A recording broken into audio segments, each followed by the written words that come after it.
Hello, ladies and gentlemen, and welcome to Focus on Liberia. And as always, we are broadcasting from our headquarters in Atlanta, Georgia. And so this year, a late evening, if I can say, edition of the Hour of Politics. And you know me, and you know what I do, and you know how I do it. And it will always be analytical. But this one has a little twists and turns to it. I try to spice it up a little bit, as I always try to do. And so, welcome, folks, and let's get to it here quickly. I don't want to waste your time. The issues are serious, and I can prepare on this very serious issue to break them down and make them look like breeze for you. Welcome. Hit the share button. Let's get started. You want to know what I got packaged for you? I have it. And this is what I do. And that is what I'm saying. Welcome to yet another edition of the Hour of Politics with me, Anthony C., your guy. Here I focus on Liberia. We educate, we elevate, and we promote all things Liberia. And here we are trying to see how we can promote the conversation surrounding the politics of Liberia. What are the issues that we have for you today? You saw my little headline that I'm trying to tell you. It is an open mic here with me on the hot political issues. So what are the hot political issues that I have for you? If you have friends who are just wasting their time on other platforms, invite them to come here, because here we not only break down the issues for you, we make them simple for you to understand and be in the know on the things as they unfold in the motherland. Issue number one, yeah, we have it. President Weah's contest tour. What has the president been up to with this contest tour? I'm going to break it down for you, but in this edition, I have 30 minutes to lay some things on you, and then it will be your time to call in and participate. The phone lines are completely open as we speak right now, but you have to give me some time to do my usual thing, and then I will bring you in. So it's 50-50 in this political conversation this evening. So please stay with me. Issue number one, the president's county tour. I'm sure many of you have your own take, and so Focus on Liberia will give you that opportunity to make sure you are heard in this particular edition of the Hour of Politics. Issue number two, here we go. The Liberty Party leadership noise deepens. I have all the latest for you, and you do not want to miss it. Issue number three, we have the Brownie Samukai case. The Brownie Samukai case, I will be able to lay it all out for you to the best of my knowledge, and then you will have your time to respond. Issue number four, we will be looking at the Twehway versus Costa case. Folks, these are the issues that I have identified for us to discuss this evening, and this is why you need to be here in the late evening edition of the Hour of Politics here at Focus on Liberia. And so, folks, we will get into it, but let me do one more thing for you. Usually when I'm doing my analysis, I give you the issue, then I try to raise some questions, and we try to find answers to the questions so that we can get to the bottom of the issues. So on issue number one that I showed you earlier, President Weah's county tour, we'll look at some welcoming ceremonies that has been taking place in the counties as the president enters every other county. We see some dedication of projects going on there. We see a huge delegation going along with the president. And we also hear noise about a budget around $900,000. Is that truth in the first place? If so, is that money too much for a county or nationwide tour by the president with that huge delegation? Now, while this president is on this particular tour, folks, we also will touch on the EPS reported death. There is one EPS officer reportedly shot himself, and many people are not buying the story. What does Focus on Liberia know about this particular issue? And then the second issue that I showed you earlier, which is the Liberty Party noise that has deepened. What is the latest conversation, what is the latest move from the man Musa Hassan Belete, the Imbato, newly elected chairman of the opposition Liberty Party, as he fights to hold on to that chairmanship seat. We learned that he made a statement that some are classifying as very reckless. What do I make of that? You know, I'm your political guy, and I'm going to break it down for you.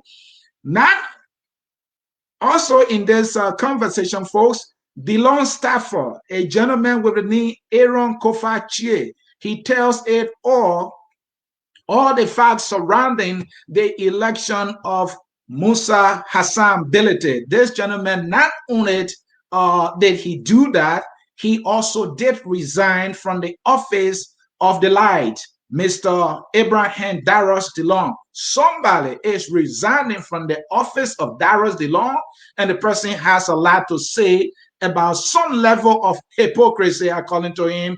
Darius DeLong has exhibited, especially with respect to the election of the Imbacto chairman, Musa Hassan Belete. I will break it down for you.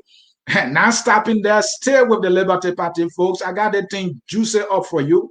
DeLong and Yombly take picture with Ellen Johnson Sirleaf.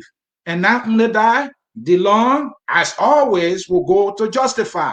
And he has done it again. So I'm saying DeLong and Yombly take picture with Ellen. DeLong justify. And then the third issue, I'm going to break these things down for you so you know what is coming your way and for you to know how the thing is juicy and very loaded for you.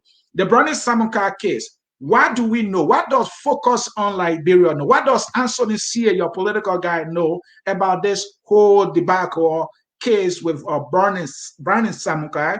And then Serena Cephas. He is the Solicitor General. He is the Chief Prosecutor of the Republic of Liberia. He penned a letter, and some legal minds are saying, what is this guy up to? Does he have the authority to instruct another autonomous agency of government to add on his instruction? Some people are saying he has gone too far. What is he up to? And then Musa Dean, the Justice Minister, who is the Attorney General of the Republic of Liberia, folks, Musa Dean is saying he does not know anything about this particular letter, even though Serena Cephas, who happen to be the Solicitor General and Chief Prosecutor, who is more like the honor man to Musa Dean, did CC copy him in this letter that he, Serena Cephas, did send to NEG, instructing NEG not to certificate Brownie Samukai.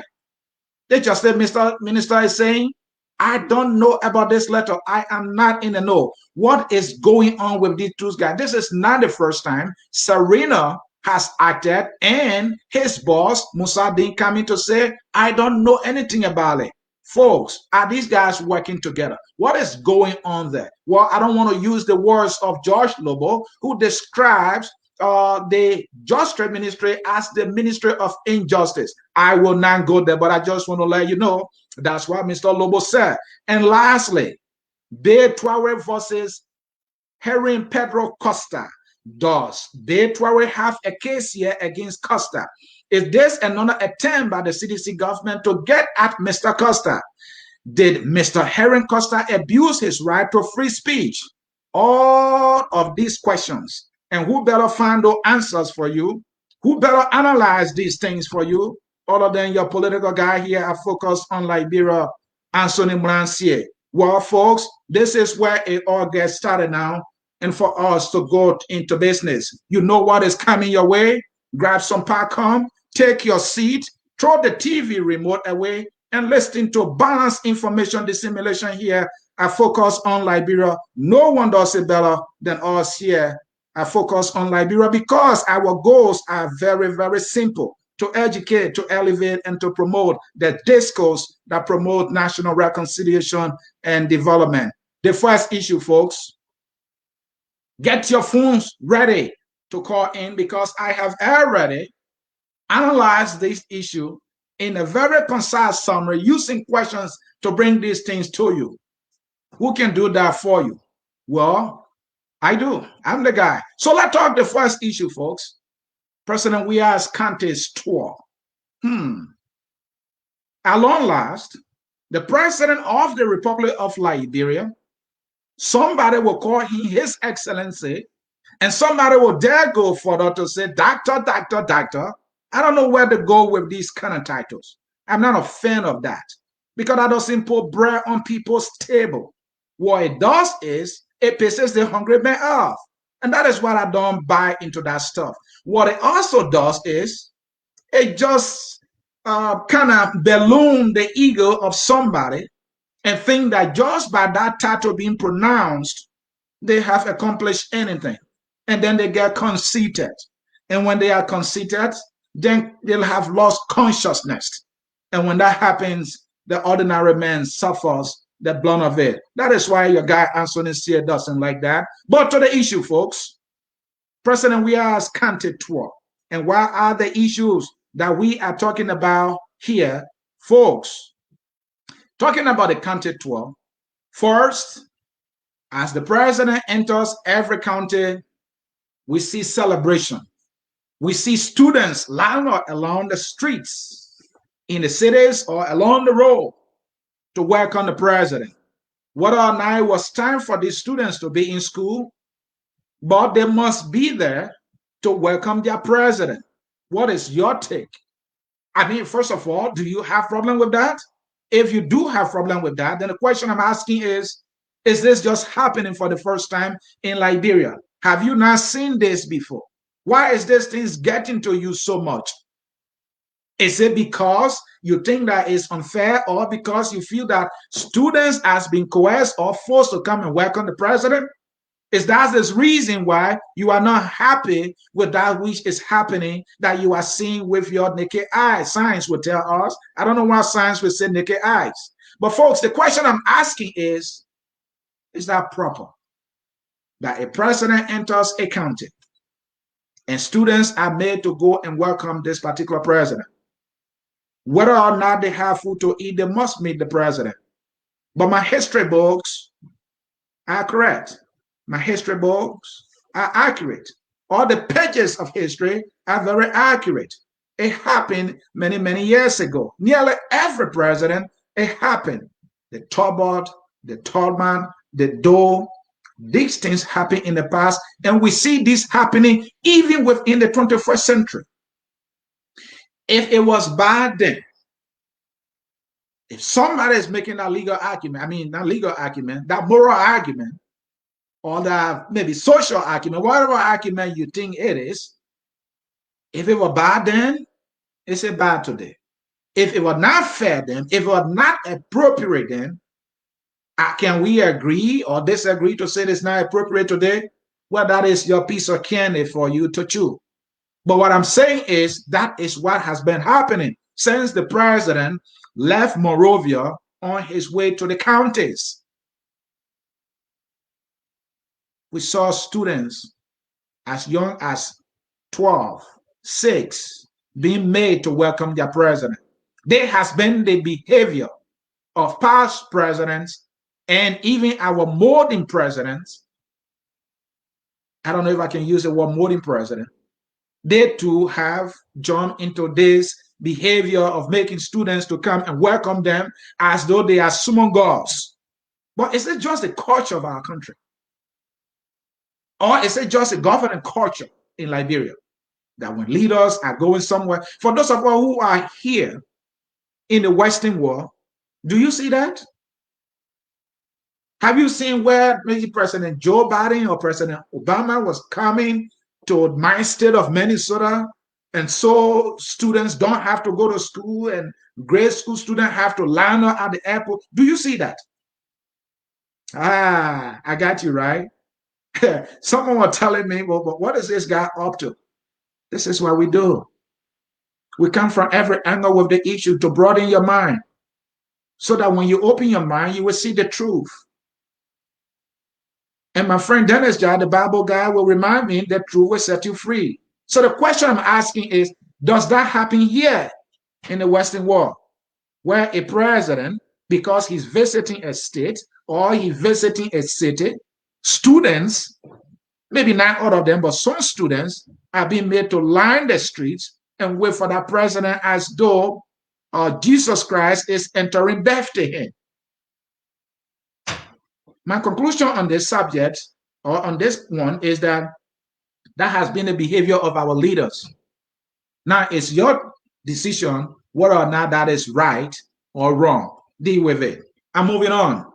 Now, also, we see that the president is dedicating a lot of projects here and there, cutting ribbon. That's what we see. And so you can go and watch the videos for yourself and try to see whether or not the president is making some gains here. Dedicating projects and that, hospitals he visited, cutting ribbon here and there. I think there was somewhere he went to, like a hydro or so, somewhere in one of the counties.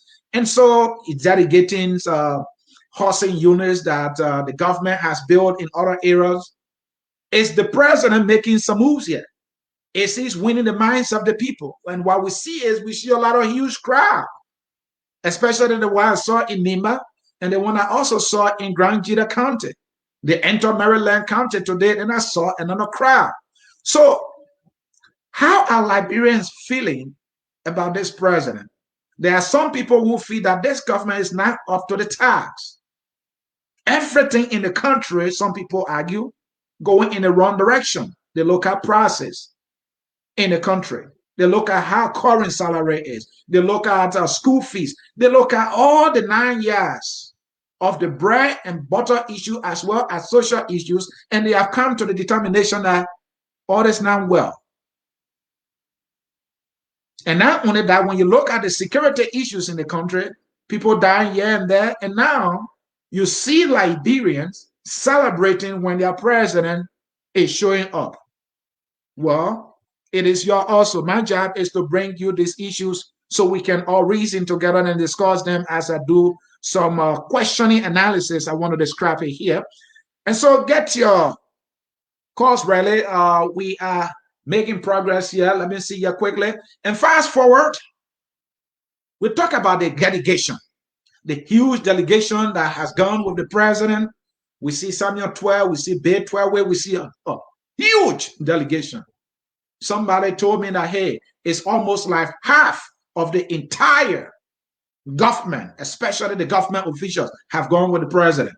And now they are also talking about a 900,000 United States dollars as the amount budgeted.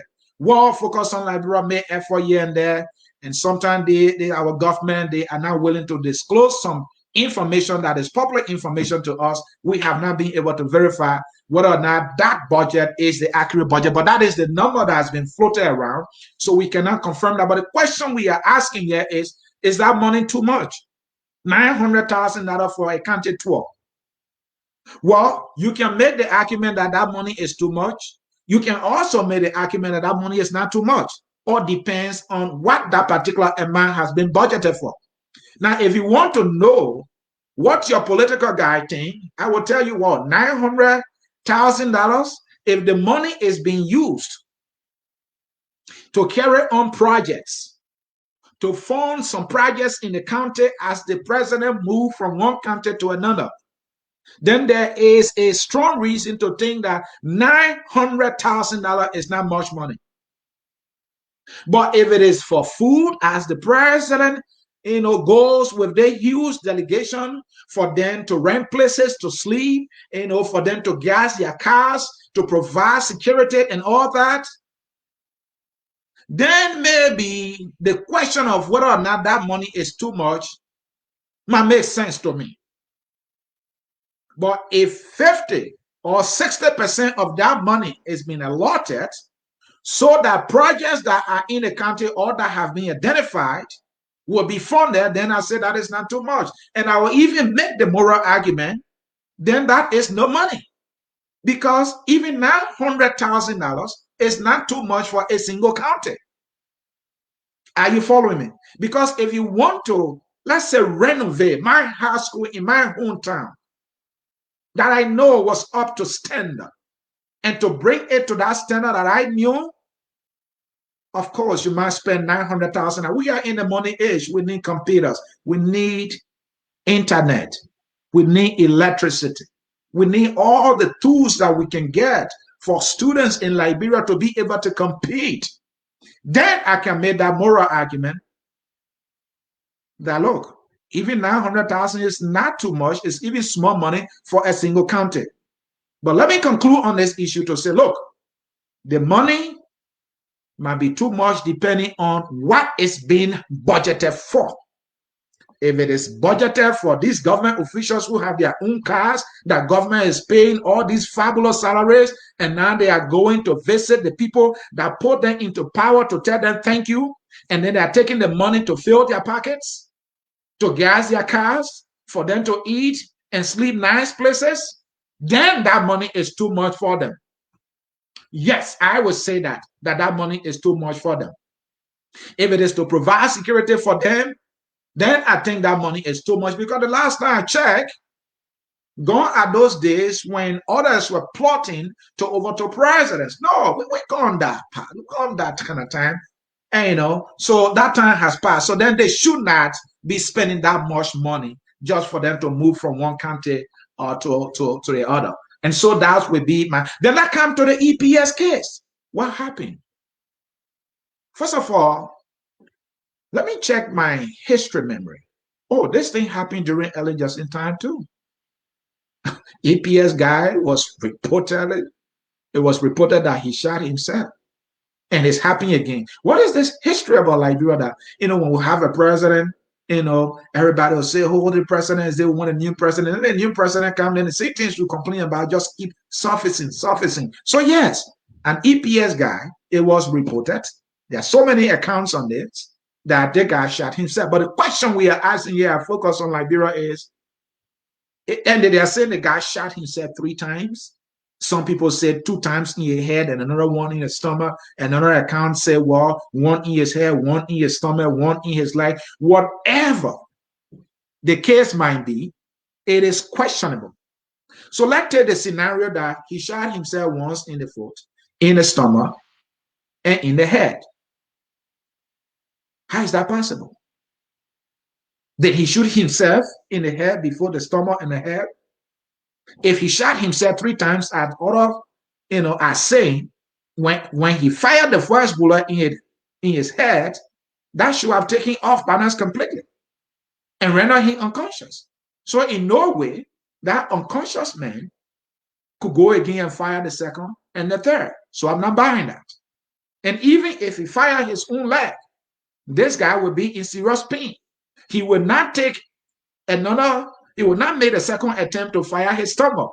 So let's agree he did. When the bullet went into his stomach, did he not die? Because first, he was feeling pain in his leg, assuming he did not die when he fired the first shot in his own leg.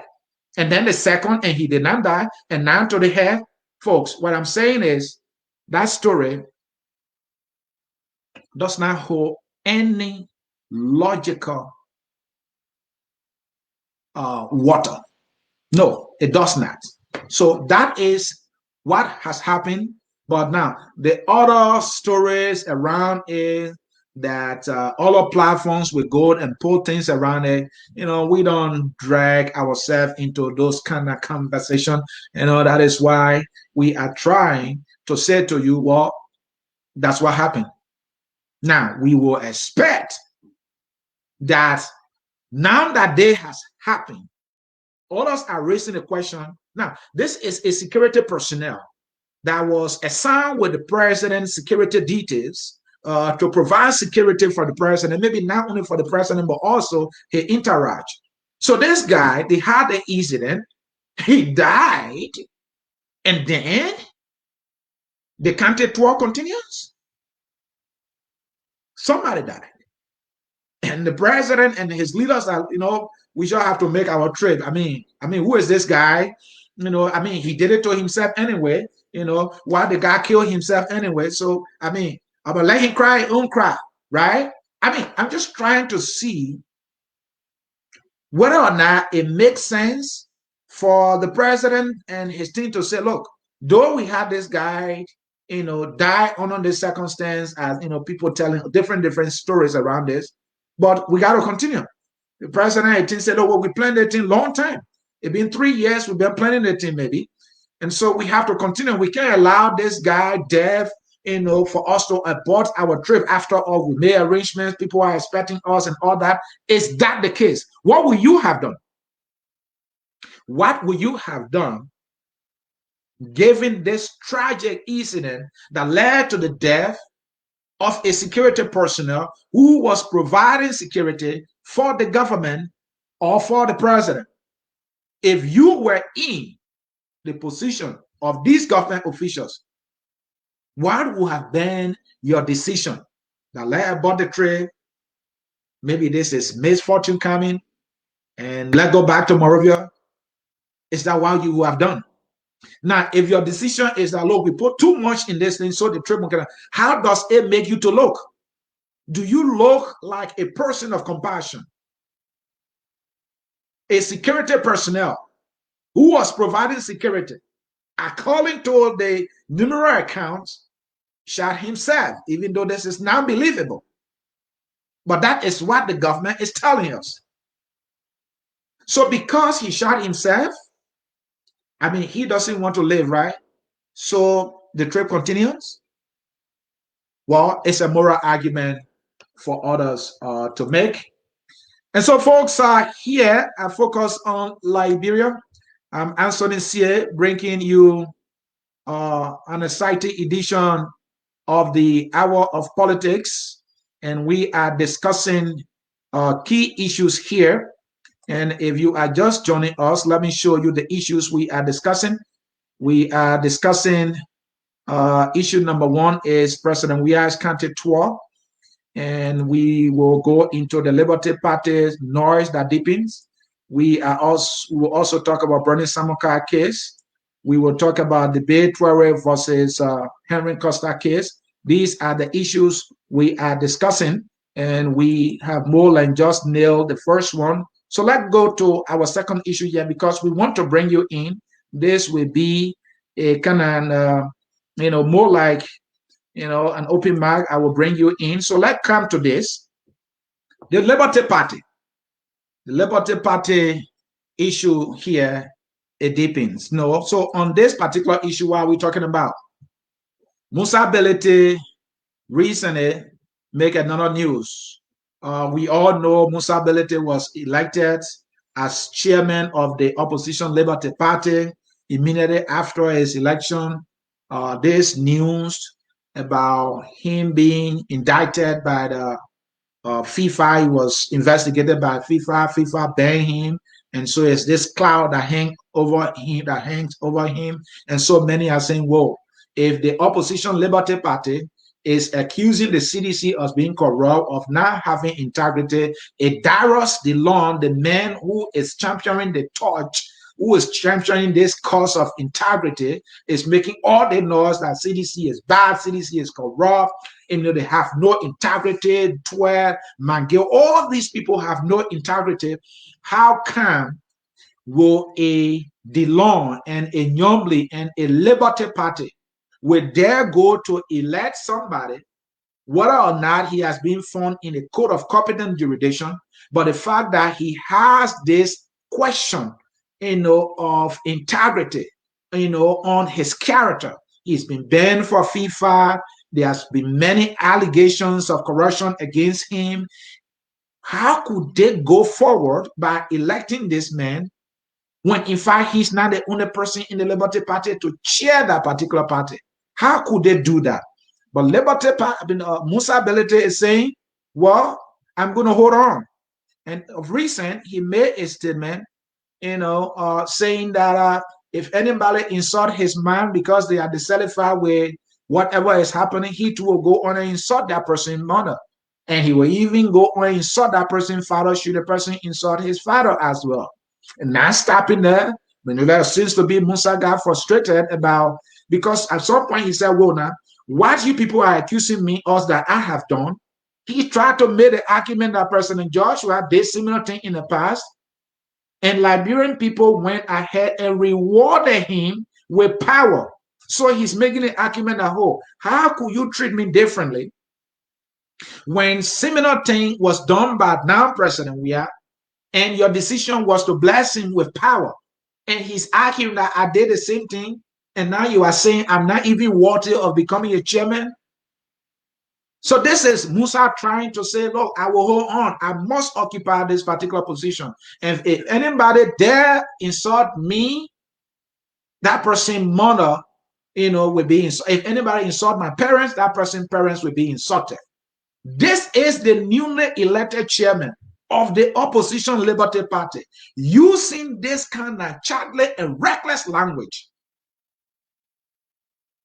as though the cloud that hangs over him is not enough noise for him to be chairman of the opposition Liberty Party.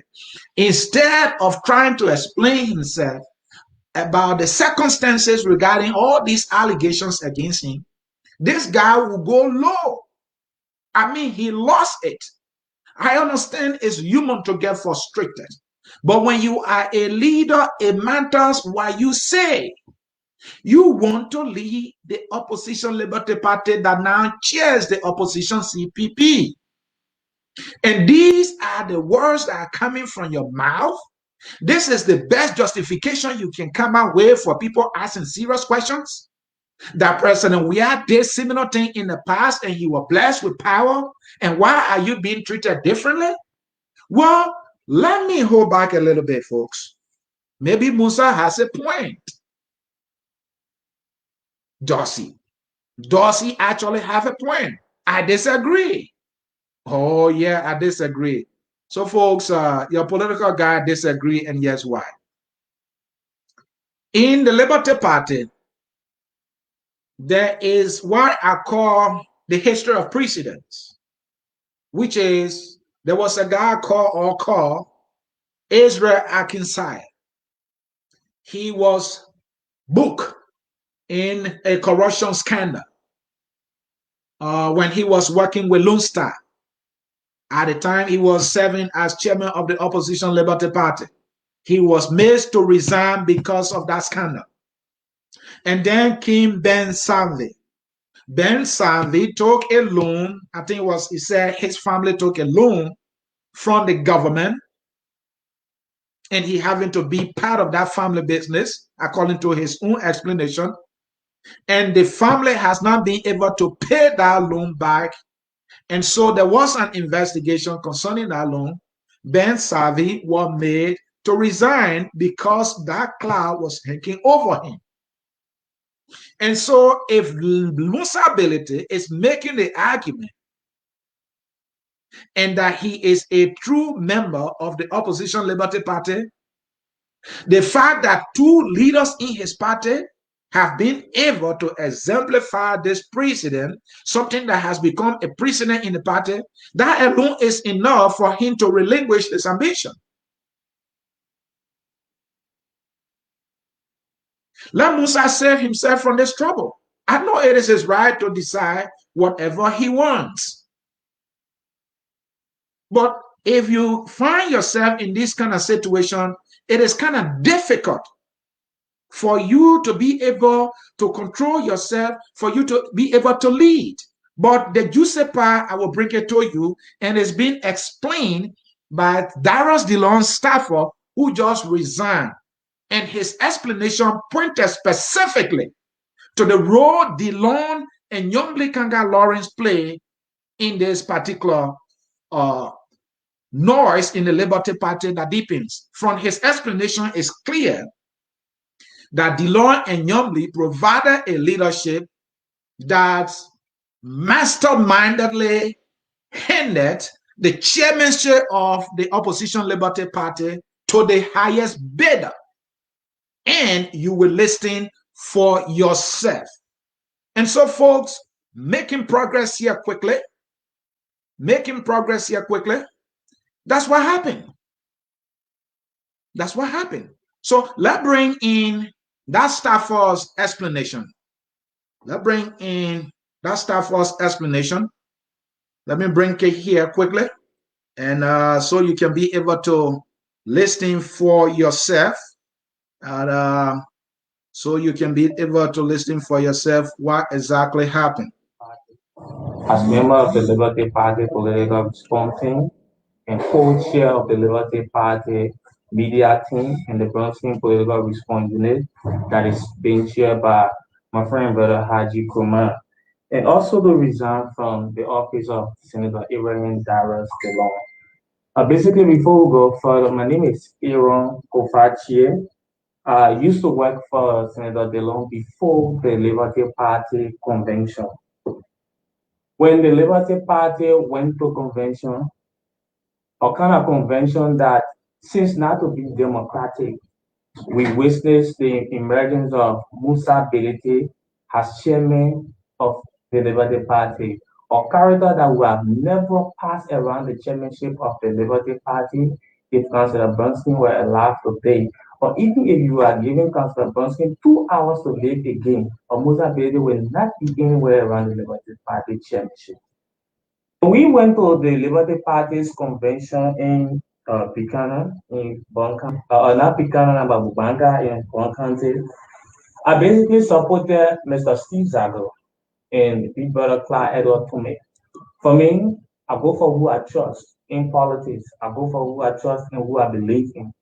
I didn't support the CUS, who's my immediate boss in the office of Senator Devon, Mr. Martin Kula, on grounds that being a secretary of the party, it is an important position that needs seriousness. And quite able to make had that kind of a level of seriousness and I trust that is ability to take on that position. But when we went to the Liberties Party convention in Banga, before then, Steve Zago withdrew from the process because Benedict has set up a game.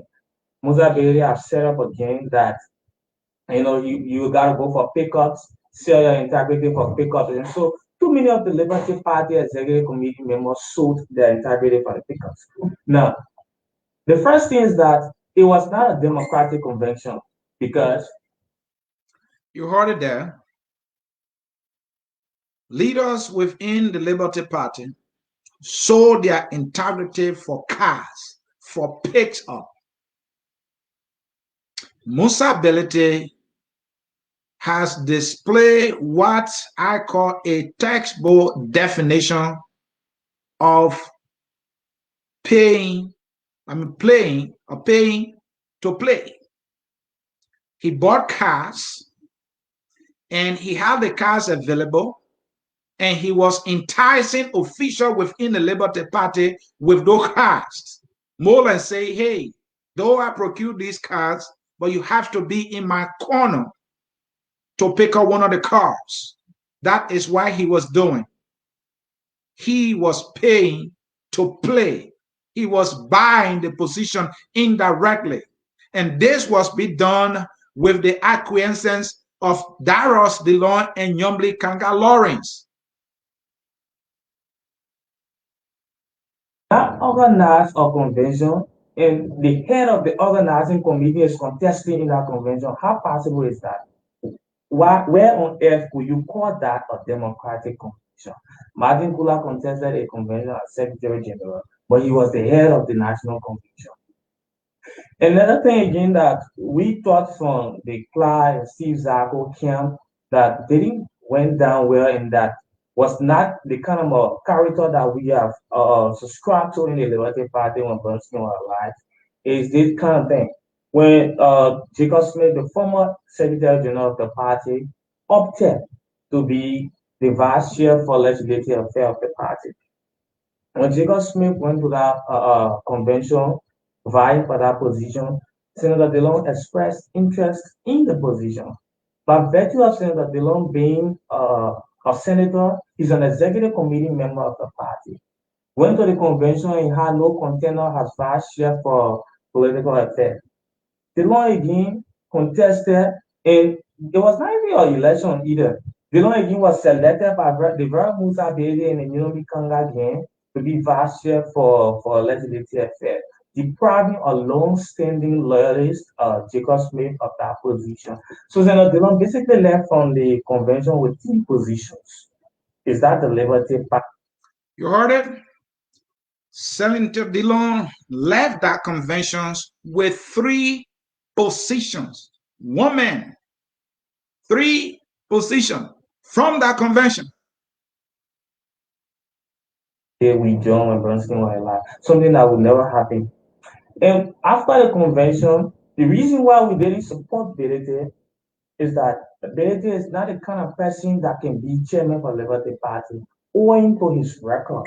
Berete is being banned for 9 years by FIFA. This means that Berete is an international convict.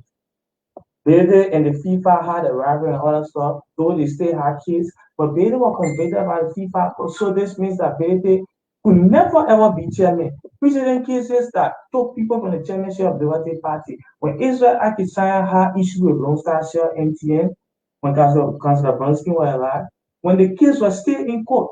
You see, I listen to too many people arguing that Bede case, is still in court. When Israel's case was still in court, Israel relinquished the position and withdrew. Ben Sandy took over. The same thing happened when Ben Sandy loan deal came out. Ben Sandy resigned chairmanship of the party. So this is the Liberty Party that we have had in the past. That even if you have issues in the media trending that are still, tinting, that may not practically represent the party's image, you may have to leave the position. All right, folks, because of time, I will stop it there and continue on because I want to make sure that, a good number of you have the opportunity to call in today to participate in this conversation. And so there you have it. He talked about, DeLong. You could see that DeLong was in the know all along. And the reason I am holding DeLong accountable here, this is a guy who runs around here as the light. This is a guy who beat this drum of integrity, of transparency and fairness and all that. When this guy read it for the folks in the CDC, I can be like, yeah, DeLong is my guy. So Mr. DeLong will go further and come to Musability defense using this saw and Paul justification. Musability himself, I've explained to you earlier what he said. So, as though that is not enough, the very Daros DeLong, and this time again, he and Nyomli Kaka Lawrence, you see them. Yeah, they are. You see that? The picture of Daros DeLong, your light, and Nyomli Kaka Lawrence. These are the masterminds in the opposition Liberty Party who both sold the chairmanship of the opposition Liberty Party to Mr. Musability because Musability has the money to buy the party. And so at the convention, in fact, according to Steve Zago, DeLong even demanded that convention that was later held, he demanded that he wanted the convention to have been held in August, way before the election.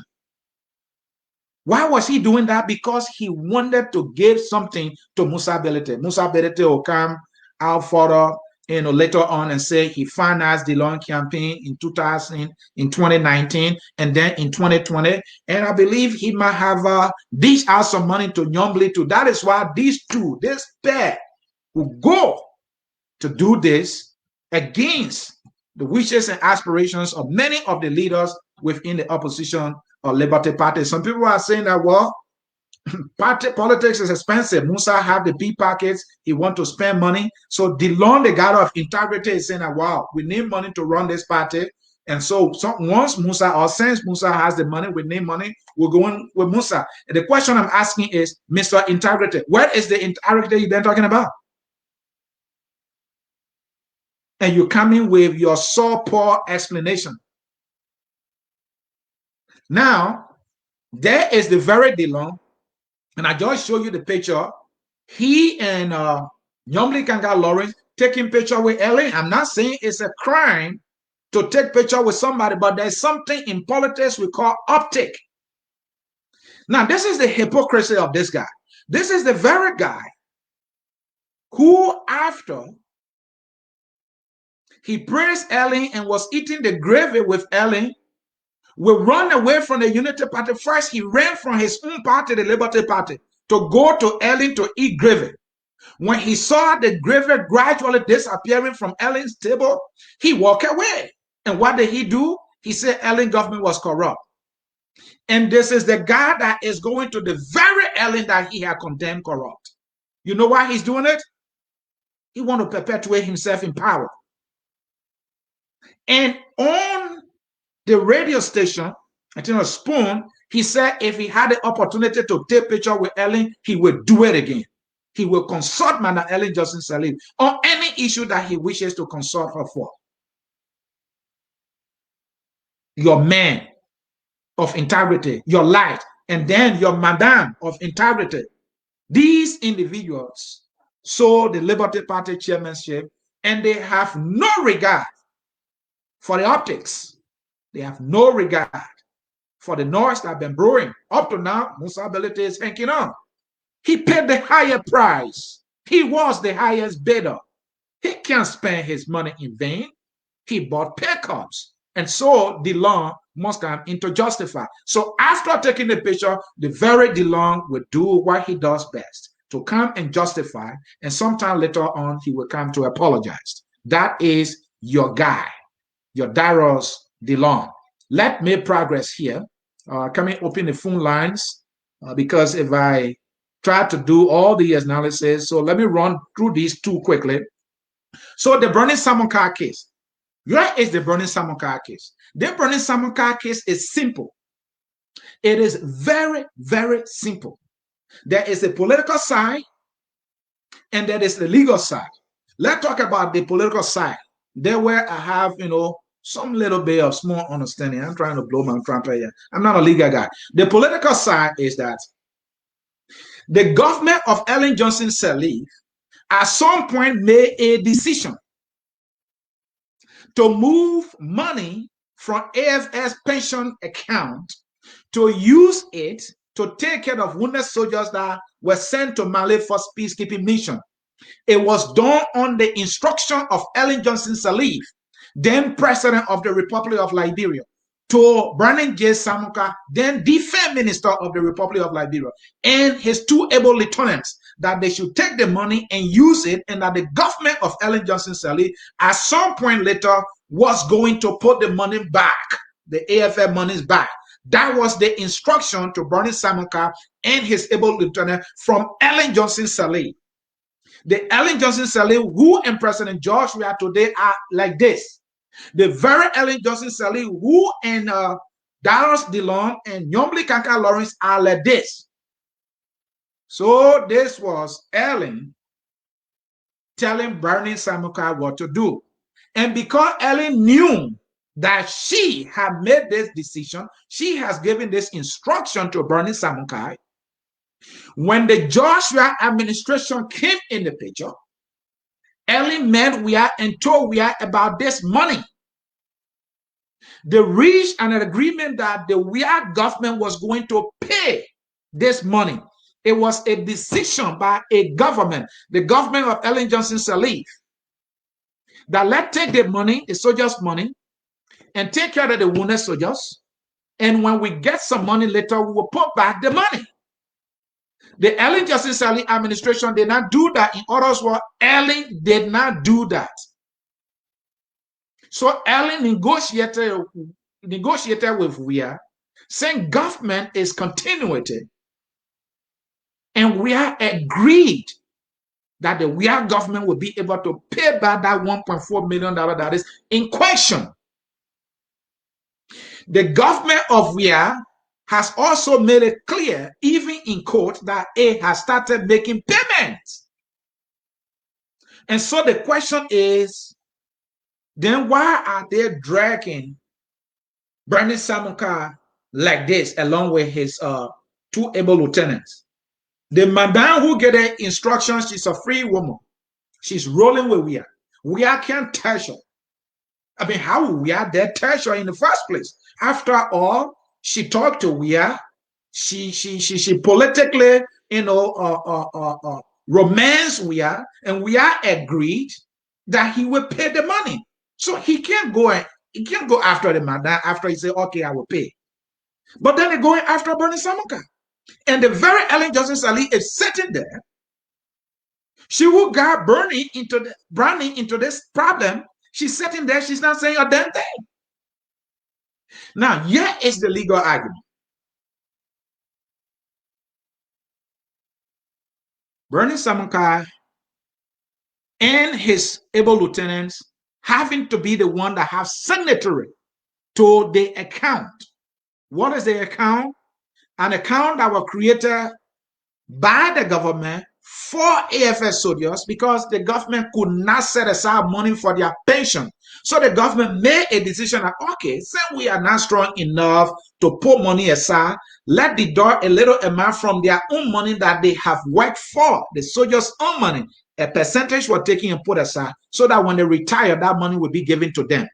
So technically, that money is not government money. It's private money because these are private citizens who work for the government as soldiers, and their money that they earn, a percentage will be taken aside, will be taken there to put aside so that it can be given to them later when they will need it most. So that make that money private money, not government money. It was not budget for, it was not revenue that was generated. And so on that basis, the fact that Brownie, who was signatory along with his team to this account, upon early instruction told the money because they had the right to say, Madam, no, this is not our money. But who dares say no to the Madam? The all-powerful president. Can you? Our Anthony here can do that. What are you going to do to me? What are you going to do to me? Well, maybe I shouldn't say that. We heard about death during the Madam's presidency. So who knows? So the guy got to honor the boss instruction, so he acted. But the law is saying you the one having to be signatory. You are the one we know. You are the one who affects your signature for the money to be taken from the account. So you are the one the law sees. So that is why they're holding the man accountable. Now, the other twist to the political side is, look, but the government are persecuting this guy, going after this guy, coming up with ruling that he's guilty, and the law is saying he should pay back the money. It's the same government that is saying, oh, we're paying the money back. So that is why folks who understand this thing from the Brownie Samukai perspective say, no, our guy is being witch hunted here. Ellen gave the instruction. We are agreed to pay the money. So why are they treating our man like this? So folks, you see it? I am in no way, shape or form justifying here. I am telling you the facts. Another piece to it, within that same thing, there is this other piece of the allegation that though Brownie acted upon Ellen's instruction by using the money for the wounded soldiers, but he took some of the money, he and his colleague took some of the money and put it in their pocket. But that one is not being talked about for the most because the court is saying, hey, you the one who put your signature there and use the people money, put the people money back. That's not government money. You should not have used it. So put it back. Now, Weah and Ellen should be able to come now and fulfill or honor their agreement. The both of them agree that they will pay back the money. If they pay back the money, Brownie Samukai will be free. But CDC politically is using this thing against Brownie Samukai. Even though their king, the president, agreed that I will pay the money, CDC, my friend in the CDC, they don't see the president. They don't see President Weah agreeing that he will pay. And they call him Mr. Talk and Do. But Mr. Talk and Do has not fulfilled his words or his promise. But yet, his lieutenants are going after Brownie Samukai. Even though some of them are aware that the government of President Weah has already initiated the payment of the money, and still they are going after the man. The man is a criminal. Legally speaking, I'm not a lawyer. The law is saying the man is guilty of misappropriation. And I want to think the lawyers are right because he went into an account of citizens that's not for government. He has signatory to it, and he took the money. And that the money is supposed to be placed back there, it has not happened. So the CDC that is making the moral argument, let's broaden the moral argument tank, folks. Let's broaden it. Oh, so they are talking about Brownie Samukai taking money that is not government money. And they are saying that's why the court found him guilty and that he should pull back the money, right? Okay. So the private people money, and he took it and he used it for something or purposes not, or a purpose not intended. So he's guilty. Fine. And they want him to be persecuted.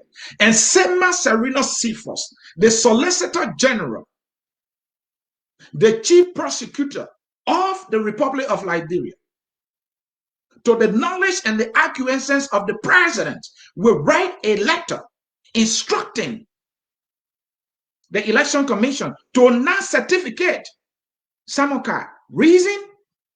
He told money that not government money and use it on government. That is the argument. I get it. So let's write in the term. This CDC government, if that argument they are making, if they are sincere and honest, and if they mean what they said they are talking about, and that same argument, I can make that same argument politically in the case of Samuel Twehway or the entire government. Are you not aware that the government of President Weah, the government of Liberia, went to donors' accounts? The donor money was private money. Money set aside and put into donor accounts by the government of France, the government of the United States, the EU, and many other governments, the government of Germany. The CDC government went into the private accounts of these donors without their knowledge, took their money, and used it on government. It's the same thing Brownie Samukai did. This time, also on the president's instruction. And logically, I can argue that we have had knowledge of Twehway and the economic management team, taking money from the donors' accounts. So Brownie took private money. The court say he's guilty. They don't want him to take his seat. They are calling him as criminal. They want him to be prosecuted. Fair. CDC government, through Samuel Twehway, stole donors' money, used the money on government. The money was not revenue generated by the government. So can Twehway be persecuted? Can that same argument hold water here? Can the government persecute Samuel Twehway? And not only Twehway, along with the economic management team that jointly made the decision by stealing from the government, the donors' account. Can this government make the case? Can this government take them to court? Just as they have taken Brownie Samukai to court? So you see, this is where Focus on Liberia unearths the political hypocrisy of these politicians going around the corridor, perambulating around the corridor of power,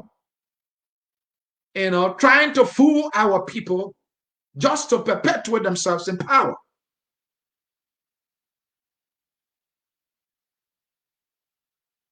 This is just not right, folks. It's not. Your guys are doing or did the same thing, and you know it. But for that very act, you want somebody else to be persecuted. And in your case, your government agreed that, yes, we will pay the money.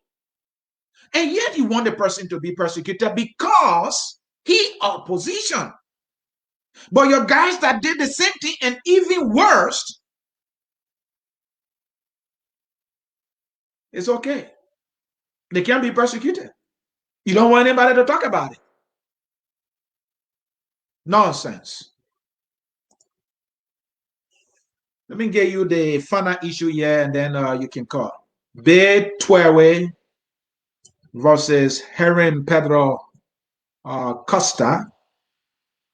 Costa, when the auditors died, especially when Nuswa, the guy who was the head of the IAA, that auditor, Costa went live.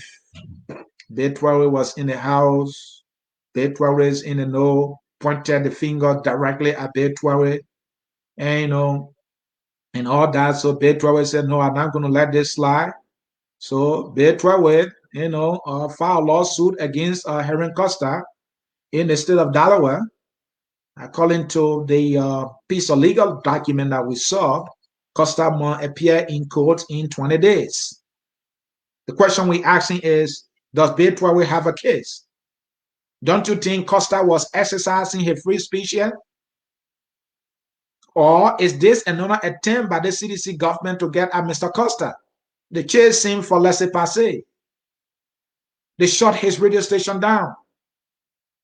He wanted to relay on D15 radio station the rush. He said, no, it's not going to happen. Is this another attempt by this government to silence this guy, to make the guy to stay away? Or what? Is this a government that using Twehway? Let's try to get to this guy every way possible. Is that what is going on here? Or is it that he has a genuine case? Because Costa accused him of having hand in the death of Nyaswa. That he was in the know. The Henry Pedro Costa actually abused his right to free speech. It is your time to call. It is your time to call. Call now or forever hold your peace. Let me get the phone's number all set for you here, folks. Let me get the phone number all set here for you. Let me get it set here for you, folks. Let me get it set here for you. Give me a moment. Give me a moment. I am very quick with these things. Folks, I want you to call all the issues that we raise. For a 1 cent per minute charge. Yep, all the issues that we raise. Hang up now to avoid the charge. All the issues that we raise. I want you to come. I'm showing them on the screen for you. Welcome and thank you for choosing freeconferencecall.com. You're helping people around the world communicate for free. Please enter your access code followed by the pound or hash sign.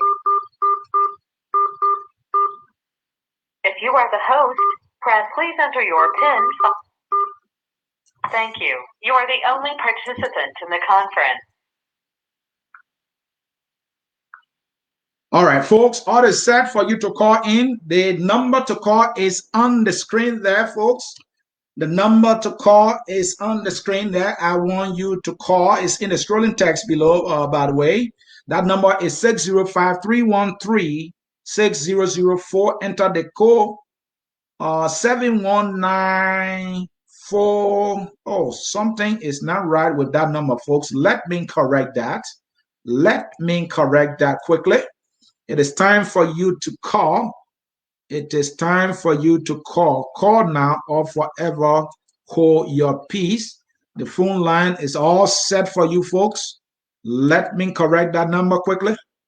Let me correct that number quickly. It's 40791-403 and pound. That is the number.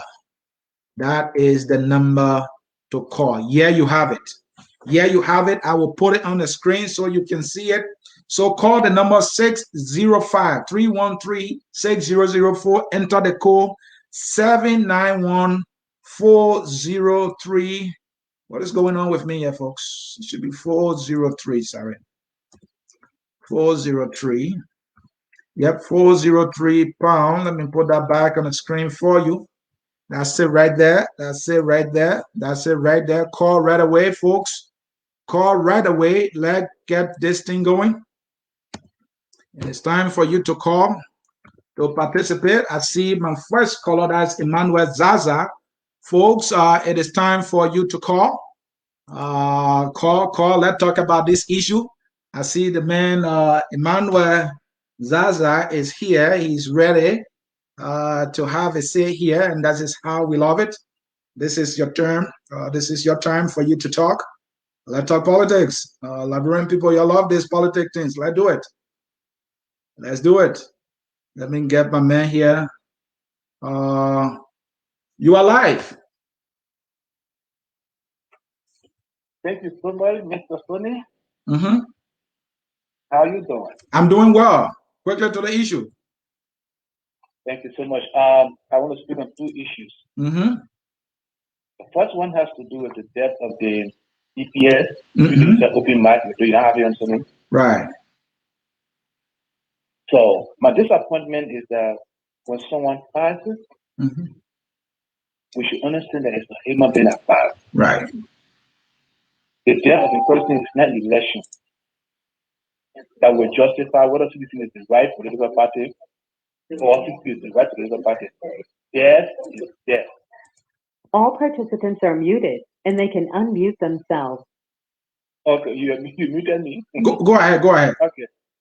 Okay. So, but disappointingly, anytime anybody dies in the country, we have to do an investigation. We don't go to the investigation. We don't even go for the investigation. We just conclude is that either the person is killed by Josh Weah or the person is killed by somebody. Right. And when we do these things, we disrespect the dead, we disrespect the family. For God's sake, somebody died. I hear somebody saying, some people say, Josh Weah declared a man committed suicide. Some people say, the man being killed by his friends. And all kinds of things going up and down. I want to apologize for God's sake. They can be anybody. I think this is too much. We should just stop that. When somebody dies, it's not policy. You know, Mm-hmm. when somebody dies, we shouldn't join the people that be making a mistake. If Josh Weah make a mistake, we all know he always makes mistakes. So what's the second issue? The second issue is the issue of integrity that we've been hearing about in this country. Mm-hmm. But I think the problem we have in Liberia is that because we don't respect Liberia as a country, Mm-hmm. but we respect political parties. That's why if Sonny makes mistake, the first thing I want to know is whether Sonny belongs to my party. Mm-hmm. The fact that he belongs to my party, he's not wrong. I will find every reason to make him right because he's in my party. Mm-hmm. Whether he actually affects Liberia or he affects the image of Liberia on the international scene, we don't care. We don't care. And I think we have to start there. See what happening in the country right now. People are collecting money to help another person who is considered a convict. Other people are there defending the person. Yesterday, when we were in the case of Wamodiki, Mm-hmm. we heard all kinds of stories. All of people defending Wamodiki, all of people attacking Wamodiki. Today, all of people are attacking Samukai, all of people are defending Samukai. Mm-hmm. So when do we reach a point when we consider Liberia in all of our issues? When do we say no? Even though that's my brother, but he actually wrong. It hurts Liberia's image. My brother, I think you have Emmanuel, you have a point there. Everybody defend their side, defend their partisan, defend their family, their kinsmen. Wrong is wrong, irrespective of who does that wrong. And we Liberians, I agree with you. You do have a solid point there. We need to stop this behavior, and put the wrong where the wrong belongs and the right where it belongs. Brother, thank you. We have so many callers. I want to give most of you the opportunity to participate today. I see the man Ben Savi. Ben, I saw your comment earlier that you did not resign. I'm glad that you called, my good friend. Let me unmute you here. Okay, Ben, quickly to the issue. Welcome.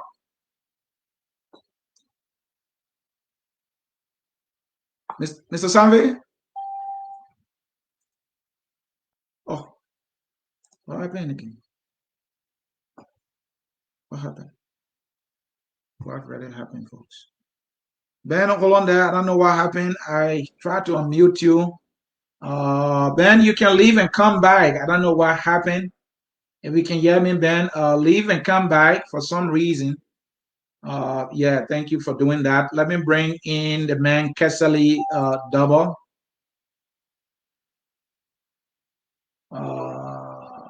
Jimmy. So no, this is Jimmy Mumba. Jimmy Mumba, quickly to the issue.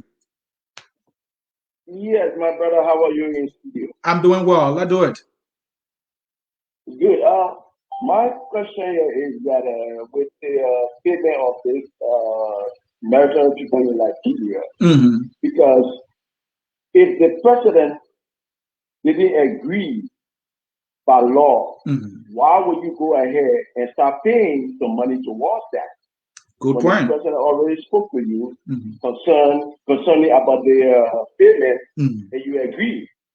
Then today, why lawmaker who in the house or even in the courthouse cannot confront the president? Oh, boss, are you aware of this? This is what happened. So this man, we holding him in contempt because of this, or we stopping him from getting a position. But are you aware of this? Then they can leave Brownie Samukai to go away, to go and sit down here and do a work. Yeah, you have a point, but the court, you have a point. Another aspect of it, the court is not saying the man cannot be senator. That's not what the court is saying. The court is only saying, hey, you pay back the money and you go to jail. How can he pay back? Why would he pay back the money when they already understood that they both leaders? And that's the thing. That's the thing. Somebody is saying they have problem with the court decision, right? The court is part of the government. Right. The government used this money through Brownie Samukai, and then but it's a legal issue. I don't know. Make your point, my brother. Yeah, my brother. Seriously, this is a witch hunting because if President Ellen spoke with Weah, and first of all, let me just put it this way: if they say somebody stole money, and then you say, okay, I will pay the money back. But they accusing you that stole the money, say, yeah, I will pay it back. What do you think will come in your mouth? We are about sitting in the house. So, Brownie Samukai took the money on the instruction of the former, and the former president met with his colleague when she was turning over. Yeah. Look, my brother, this is what I want you to do for the people. This is what I want you to do for the army people. Please, I beg you. You say, okay, I agree. Then you start doing payment. Then why now you're going to stop the payment and say your whole Brownie Samukai into contempt or to jail because he the one took the money? See that? Yeah, my brother. I mean, you have a point there. You have a point there. Thank you, but I have too many callers. So conclude. Thank you. Okay. So Brownie Samukai didn't do it on his own. He did it because of the mandate from the president. Yeah. So if anything, let the two presidents come on air to clarify this whole thing. Then they want you to come to arrest. Yeah. And even at some point, not cutting you off, at some point, Brownie Samukai said, well, then we can bring the president here to the court so that the president, talking about the former president, Ellen Johnson Sirleaf, she will be able to confirm. And the court said, no, we're not going to do that. My man, thank you for your contribution. I appreciate that, man. Thank you, man. Yeah. Ben Savi, you are live. Welcome. Anthony, good. It's good to see. Good to hear you. Yeah. How are you today? Doing well, man. Well, I see you've been firing from different cylinders. Yeah, but man, I'm trying to do what I can, man. It's a part of the process, and that's the beauty of our new dispensation, the politics. Right. I just want to make some clarifications. Because I think it's important, for a platform and a medium as wide as FOL. I didn't want people to, to leave with the wrong, information. I never resigned as a result of the loan saga, call it what you want to call it. What happened? And just if you give me 1 or 2 minutes, just want to give some clarification.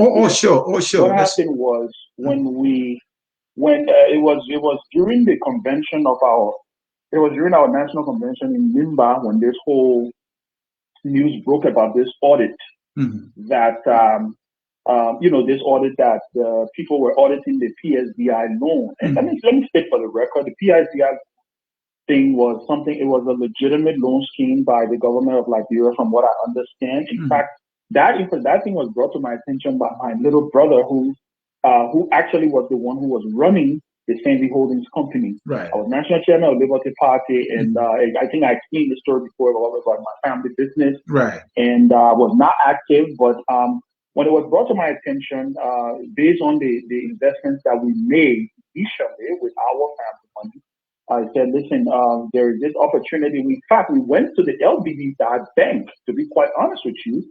The company went to the LBDI bank to go and get a loan, and this was proposed by the bank. That, there is a loan, thing going on right now that's supporting small Liberian businesses. And so I think you guys should take advantage of it. I had no idea this whole process went through with my family, and then I got to the point where they informed me about it. And so when the whole issue started with them auditing the loan, right? I remember an auditor reached out to me because I was one of the incorporators of the business. And I said to the auditor, I was very clear. I said, well, I don't know about the day-to-day activities of the company, right? But I will get my little brother to get back in touch with you. And I understand. I think that's what they included in the report, and they talk about the fact that the company offices had moved from Syncor to Central Monrovia and stuff like that. But long story short, because we were in an election year, okay, Anthony, you are a political animal. I think everybody knows that. I saw it because when the thing came, I remember very clearly, I knew straight, I said, wow, this is going to be a political football because we are in an election year. Right. I'm the national chairman of a major political party. My opponents are going to use this because, you know what, that's what politicians will do, right? Oh, sure. Mind you, this PSDI loan thing was Sandy Holdings or not. In fact, something people don't even talk about.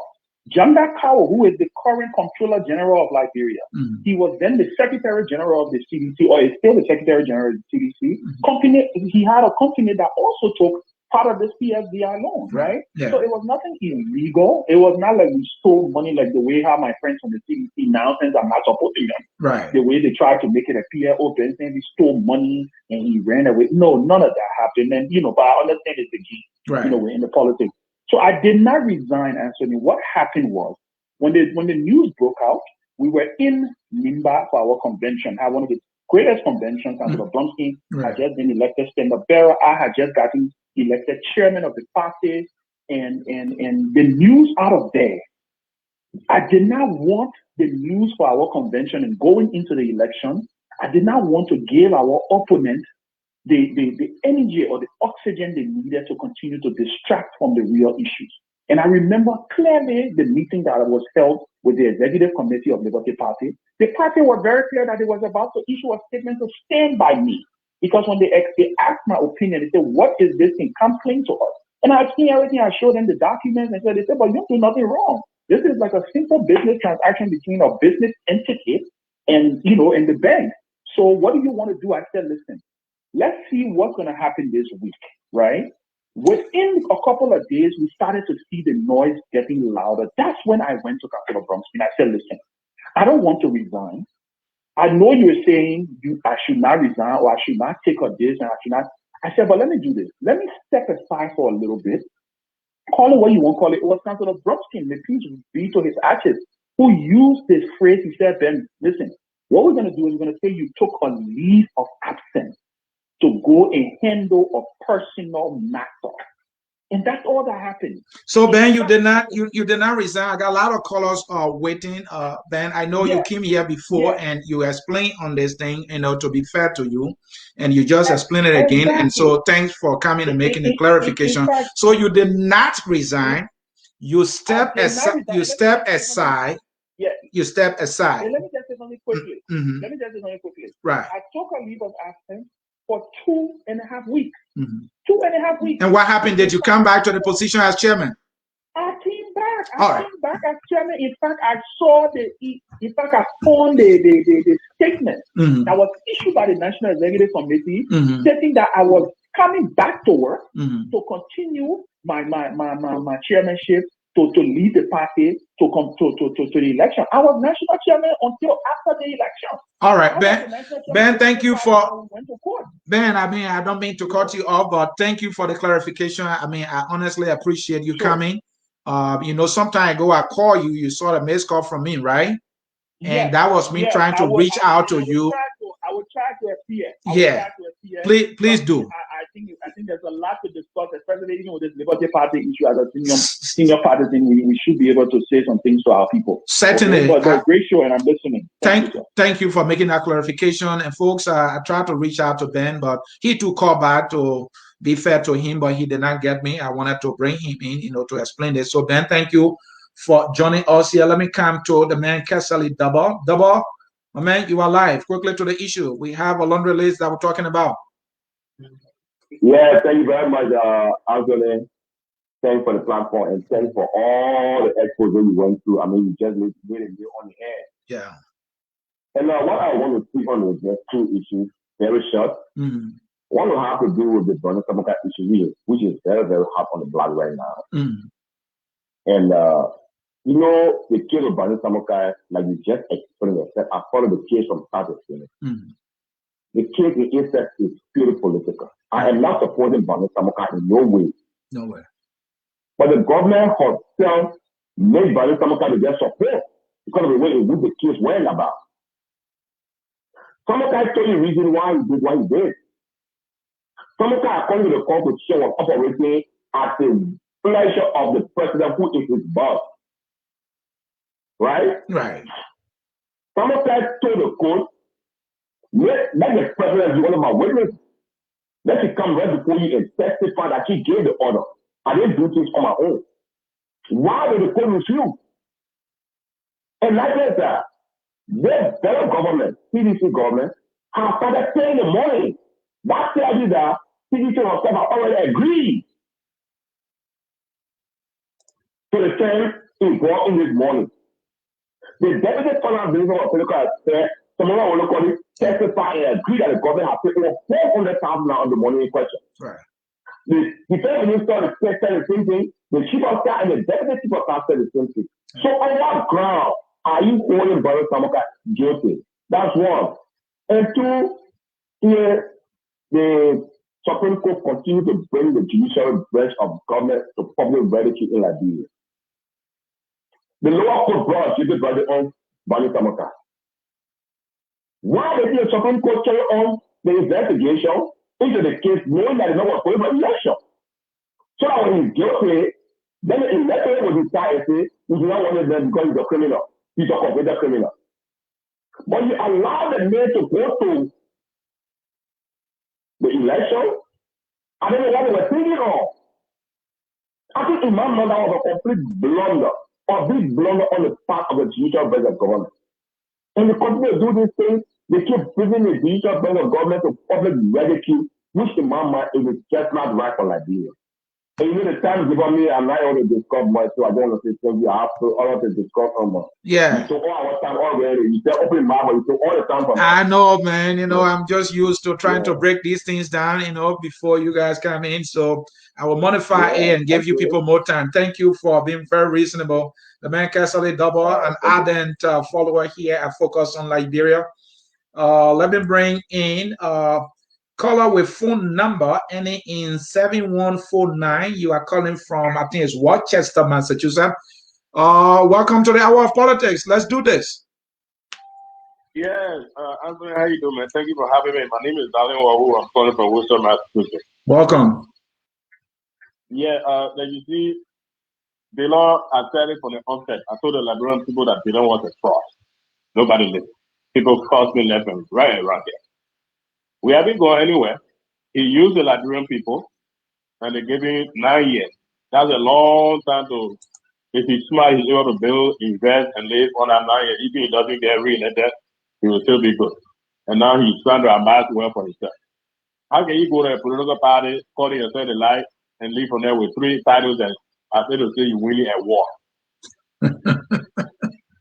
Yeah, so that's why if any guy went to something some talent show or something where he won a war, he walked over with 3 that night. Yeah, and I just want to say something a little bit about the Brownie Samukai case. Quickly. Why it is true that President Weah agreed to replenish the money that was used by Samukai and Sally, is Samukai able to produce receipts as to how the money was used? I'm pretty sure that he can produce tangible receipts, credible receipts that can be verified. I'm pretty sure the court will let you go. All he needs to do is to produce receipts. You have a point there, but why couldn't President Weah have asked for this receipt before making that commitment? Yeah, I want to believe. Look, because President Weah could say, look, I mean, this money you're talking about, I don't know about it. I need all the record. I need the report. I need the evidence that the money was used for the internal purpose before I can make the commitment. President Weah didn't ask the question. He made the commitment. But I agree with your point, though. Yeah, I agree with your point. But justice doesn't have a statute of limitation. He didn't do due diligence then. He didn't do justice then. Maybe after he agreed, he went back to the drawing board and be like, okay, even though I said yes, I'm going to pay back the money, but these guys did not give me, report as to how this money was expended. Right. So then let him come on and do it. But he started paying this money. Let him complete the payment and then put it in beyond. And because the way I see this whole thing, I mean, it's more political than legal, in my opinion. I mean, I'm using my political eyes here. Yeah, but actually the thing is simple. If Brownie Samukai can just produce receipt, he can just bring credible receipt and say, gentlemen, I didn't use this money for my personal. I didn't take money for my personal use. Right. This is how this money was expended, and that people can, actually prove that this money was your use. I know those money didn't just go through, market. They had other people went to the market, do the market, or do transfer. I know it went through. We're talking about $1.4 million here. Yeah, that's that big money right there. So yeah. You have a point, my brother. Thank you. And again, what I'm saying is that it's like I came to you and say, hey, my man, I use this money for this reason, and I really want you to help me to pay back. I needed to do it because there was an emergency here. I was trying to save life. So please help me to pay the money back. You, who I'm asking, can say, okay, show me the receipt. I mean, how did you actually use the money? I want to be sure that you use the money for the reason that you are telling me. Then I will help you. But President Weah did not do due diligence. And to your point is, well, he didn't do it then. He can do it now. He is not also late. So fair point, and I agree with you. Thanks for your contribution. Please conclude. So I want to say to the Liberian people, I'm a founding member of the CDC level. I'm a founding member of CDC. The original CDC, not a coalition, the Center for Democratic Empowerment. And then a lot of us, we went MIA because the way things are going, we were not satisfied. We are trying to come back on board, and I'm sending this message out to all AWOL CDCs. Gentlemen, this is no time to sit on the fence. You got to take a path. 2023 is crucial. It's either we move Liberia forward, or we go back to the days of what we were in the wilderness or we came from Egypt. Wow. Either we move to the wilderness, we get to the promised land, or we stay in the wilderness. And George Weah will take us to the promised land. Thank you. Thank you. He's saying, let's go back under the political sycamore tree. Whether that tree have some shade to provide for all his members, I don't know politically. George Toto is on the phone. Let's do this. Yeah, thank you. Thank you. Also, the brother making me laugh. I said probably the rather crowd. I know. Yeah, but back just back to the topic. Actually, I think to a big question that the problem we have in Liberia, I think the problem really coming for the judiciary system we have in Liberia. Because they are there center in most of the cases that have in Liberia and continue to create problems because so political. Right. Even the issue of Samukai going back to Kabede Jenny issue. I've forgotten the way they did. They have the issue by it. People that were in the Supreme Court. They look at the issue of Brownie Samukai. They know very well there was a problem Then they let them there to go through the process, to go through the natural process through that. And then they're coming back again. And like there's no coordination in the whole judicial system.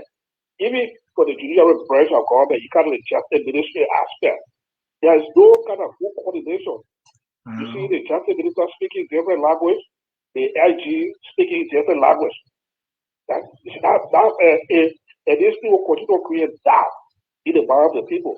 Look at what happened in Tapeta the few days about the shooting of the EPL guy again. Exactly. Immediately, the police came on, the police was in there. Now, we are in different things again. The next shoot, the just trying to hear what sleep on or whatsoever. You know, they have to establish a good credibility for the people to believe there. And that's what happened. It's lacking. So it's just going to be affecting the system. The judicial system is the problem, like you, brother. That's my point. George Toto, thank you for your contribution. I agree with you, George. The judicial branch of government, I don't think the people interpreting the law. They interpret in their pocket, or they twisting the law so that they can get some money into their pocket. That's what we see. This is more political than judicial, in my opinion. The two heads of the justice ministry can never agree. Not once, not two times, not three. They always do this. Well, we have somebody on the line, phone number ending in 3219, calling us from Toronto, I believe. You're live. Good evening, sir. This is your good friend, Benjamin. I just wanted to share a few things with some of your callers. The first thing I want to say, let me go to this Samukai issue. You see, I think what Liberians are doing is unfair, especially so regarding this issue. Let me just put this thing into perspective so people can understand. Now, Samukai was, let's look at the date here. Samukai was convicted. Listen to this date, my good brother. On Tuesday, 24th of March, 2020. I don't know if people, this is when he was actually convicted. Tuesday, March 24th, 2020. That was months before the election. That was months before he became a candidate. You see, the questions Liberians are not asking here, how did a convicted criminal, let's forget about what he was right or he was wrongly convicted, how did a convicted criminal land on the ticket of the political party? That's the major question Liberians are not asking. I will repeat again, he was convicted on Tuesday, March 24th, 2020, months before the election. Now, let me go to this. He was sentenced, when sometimes you go to court to find I'm guilty, then they come back another day. He was sentenced on Thursday, April 23rd, 2020. We're talking about almost a month in between when this man was found guilty and he was sentenced. But he landed on the party ticket months before the election. Let me go to another point. People say, oh, George, we are agreed to pay the money. But I don't want us to look at this thing from one side. Government is continuity. Anthony, if you get a new job, before you take over, the person who is leaving that job gives you what is called turnover notes. Yes. They tell you, Anthony, this X, Y, Z. Sometimes they give you,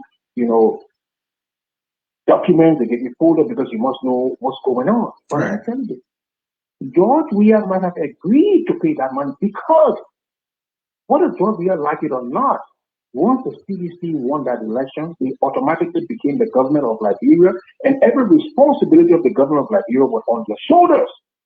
So whether George Weah like it or not, the soldiers who are retiring, they don't care who's leading, they are entitled to their pension. So George Weah must accept to pay that money back. So it's not that George Weah wants to take responsibility for what happened. Even if George Weah accepts to pay, to pay back, it doesn't excuse somebody from crime, criminal conduct. I don't understand how people are saying, oh yeah, George Weah agreed. Of course, George Weah will agree because government is continuity. The soldiers need their pensions. But that does not excuse someone's bad action. But I want, just before I leave, I just want I mean, those who are tuned into your show to know that this thing did not happen a day before the folks in Liberia went to this election. It happened months before the election. Then this thing happened during the Ellen Johnson Sirleaf administration. So you are right. It happened months. I'm talking about the court finality. Oh, okay. The final process. I don't understand where's the witch hunt here. You know, where's the witch hunt? Where's the witch hunt? This man was found guilty months before this election, and the party put him on the ticket. Anthony, you will not do that. You will not put a man like that on the ticket with that kind of baggage behind him. You won't put that. You won't put him there. And Ben, So I said that. Not agreed to pay because he was in his criminality. Mm-hmm. I said that in my analysis. You know, the man, he took bad instruction from his boss. He having to be signatory to those accounts. He affixed a signature, taking the money out of them to use it. I mean, the court made a decision, and in the court judgment, he's wrong. And the court is holding him accountable. Now, his boss, Ellen Johnson Sirleaf, turned her back. No, I'm agreeing with you here, Ben. I'm agreeing with you. Not because George Weah agreed. Let me learn. Not because George Weah agreed that, okay, we'll pay the money. That excuses him of whatever wrong he might have done. And that way I agree with you. And I made that very point in a different faction, you know. So, my man, thank you, man. Let me bring in my next caller. One last thing I want to ask you, please. Yes, go ahead. I'll give you one last thing to ask your audience. Mm-hmm. Can you ask your audience, those who are talking on behalf of him, why did his lawyer not subpoena Ellen Johnson Sirleaf? She's not a private Liberian. She's a private person. She's a private citizen. Since they say what Ellen told him to do, why did they subpoena her? Well, that is a good question, but then you know how. I mean, I'm not justifying Bernie Samukai is not my guy. I'm telling you here. You understand? But I am. I'm not saying you, Anthony. No, I agree. I'm just making my point. I agree, but I'm just making my point too. You know, so thank you. That is a good thing. Why his lawyer could not argue that Ellen need to come, but like I said earlier, Bernie Samukai made the argument that look, through his lawyer, I believe that, but let Ellen come and testify here. She gave me the instruction. But the thing is, whether or not Ellen had given you the instruction, the fact that you were the one that carried on this act, your signature was on that document, my brother, you are liable, in that particular case. So, my man, thank you. Let me take my last caller here. Time is fast spent. The man, Zinan Doe. Zinan, let's talk politics. Yeah, this is Zinan Dido. I'm going to call up Colorado. Yeah, go ahead. Let me say something real quick. Even if I don't talk too long, that's fine. I would like to suggest that you cut the 2 minutes and just let people talk. If you see wisdom in people, let them talk a little longer. You see foolishness, you cut them up instead of just 2 minutes for everybody. Because some people deserve to really talk. Information is power. Okay, now real quick. I sometimes I'll be very surprised when I see Liberian trying to be shifting blame on how the criminal justice back home function. And my frustration is that the country is broken. The justice system, there's no system. In a country where the system failed, these are some of the causes. These are some of the things to see. These are some of the fruit of a failed system. So some of them be surprised when we see people, when we see what's happening. So this guy called Bernie Samukai, he's a criminal, man, to be honest. That is a criminal stealing like rental money, sending to a in America. What happens if you get convicted in a failed system? People begin to say the country is so unique, things going okay, they won't prosecute someone who's doing the right thing. It's a failed system. There's no structure. So anything happens zigzag way. Criminals can walk free. Sometimes criminals get prosecuted. I don't know the nature on which this guy was being convicted. But I these sources, I got friends in the AFL. This dude is a criminal that take a labor for money, send it to America here. We know that thing. These guys sitting back in Liberia, support that family here, and ruin the whole country. I just want to make that clear. So we shouldn't be too surprised when these things happen because we're in a field system, man. Thanks for the show, bro. Thank you so very much, folks. That was my last caller. I will now read your comments. And after that comments, we will be coming to the close of this broadcast. This one from the man we say, he say hell no. I don't know what he was saying hell no to. Do you see that too? That people don't jump in every street? Do you not see that too? That people don't jump in streets, in every street, in every state street to campaign? All right. Harrison Savinans, USA is in the rest of the war. He's making his point. V. Bessie again, hell no, never, and it will never happen. Well, maybe that was when I was saying that students will not line the street to welcome president. He comes in again and say, oh, no job, the unemployment rate is at the highest level. Maybe he's trying to say people are less busy. He comes in again, no good plan for the people. This one from Harrison again. Since I have been in the place, nowhere people taking everything to the street like how they do back home. He's running his campaign. He said the president is running his campaign. Well, the president will say he's doing his job. He's doing his candidature. He might argue, what is he doing about the Ebola situation in Liberia? Because by now, all our boroughs supposed to be, no, he meant to say our boroughs supposed to be closed. Guys, take time when you writing your comments. Yeah. What makes us quite different when we are part of the global village? Asking the question, when will we transform our society? What is happening in the Western world started from somewhere. Why will students abandon their classes just to line the streets? Well, that was when I was talking. I said, right, for students to just leave school and go wait for the president. It's too much, this person said. Did I just go into dedicate project? Well, I don't know what you mean. Try to write these things better, folks. Jimmy Mumba again, so true, but it is not what it is intended for. Harrison comes in again. Africa is for Africa in the rest of the world. Is it from time immemorial, students welcome their president? That is true historically in Liberia, for example, and I think that applies to most African countries, I may argue. We have seen the U.S. president go into places and we welcome, and we are welcome by case. Maybe we're welcome by case, he meant to say.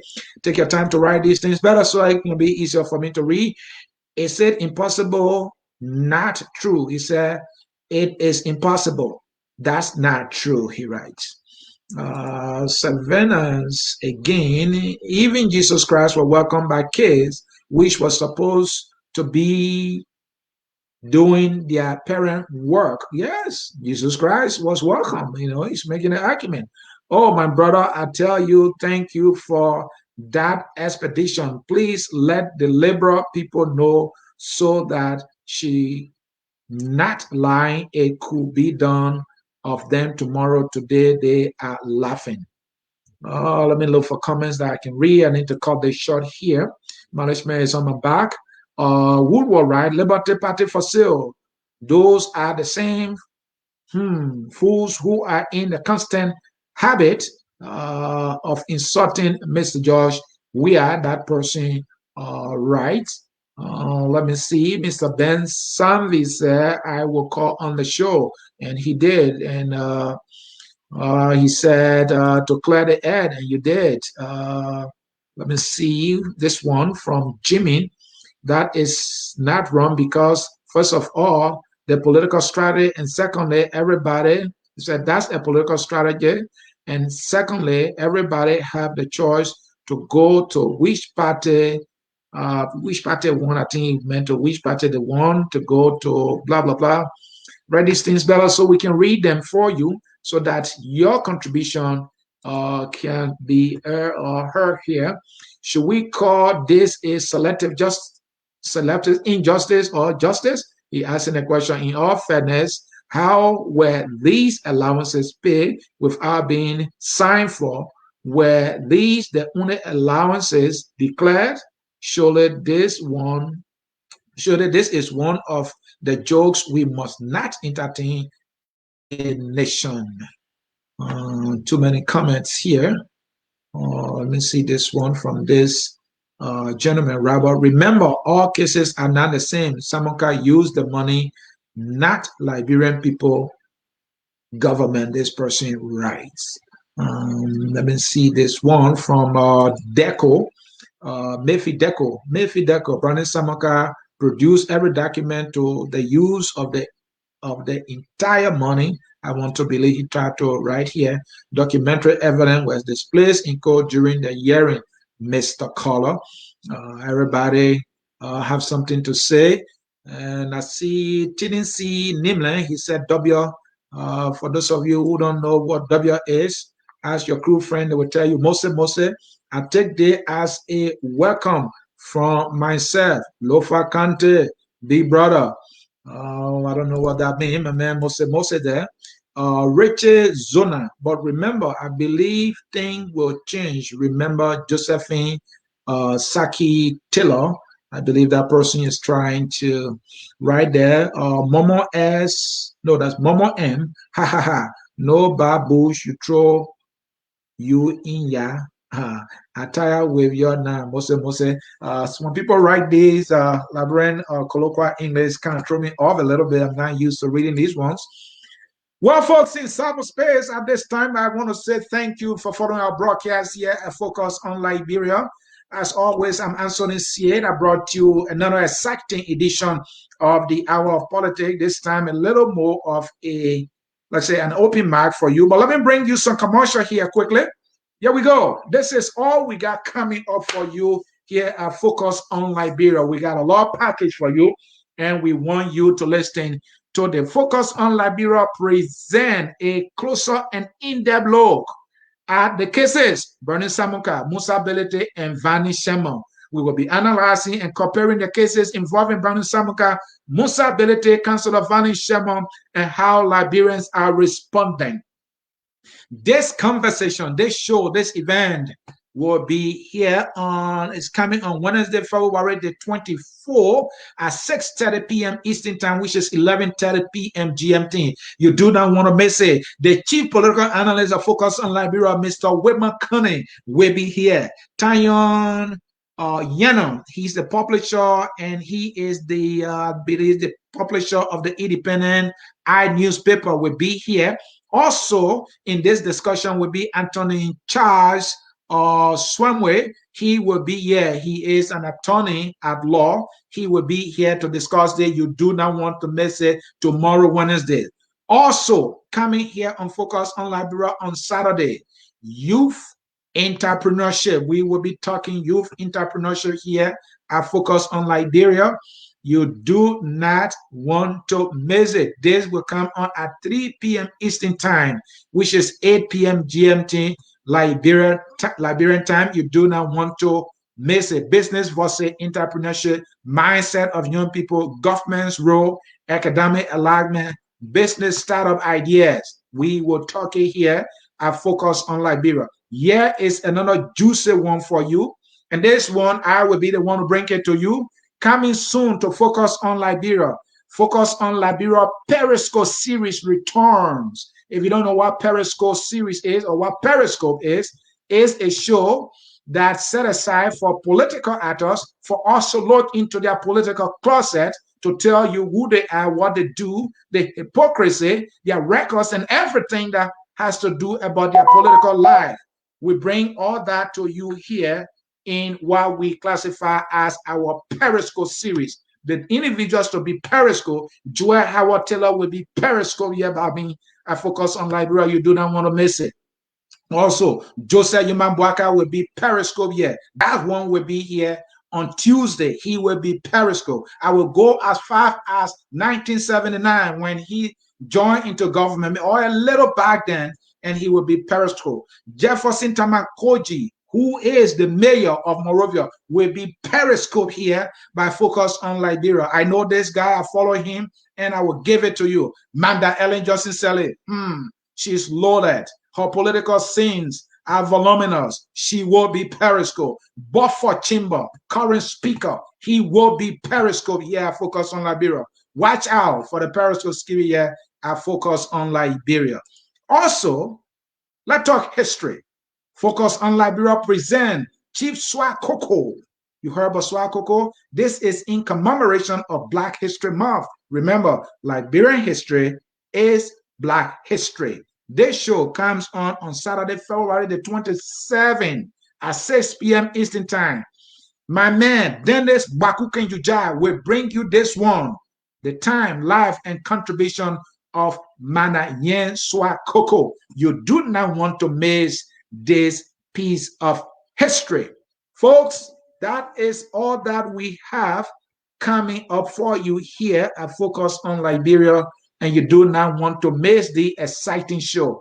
Don't also forget about our literary hour, which comes on every Friday with Dr. Professor K. Musenamwe and Jackie Saye. You love literature? We have it for you. Here also I Focus on Liberia. Wednesday tomorrow at 1 p.m. Eastern Time. Our Roundtable Africa program comes on with Edward Amara, our West African correspondent, and Mr. Sekou Keller here at Focus on Liberia. You do not want to miss it. The song that says, "We are all Liberians," is all here now. And that song is taking us home on this edition of the Hour of Politics. I'm answering C.A., the guy that you don't like, that some of you like. Bye-bye. I'm just kidding, folks. We are Liberians.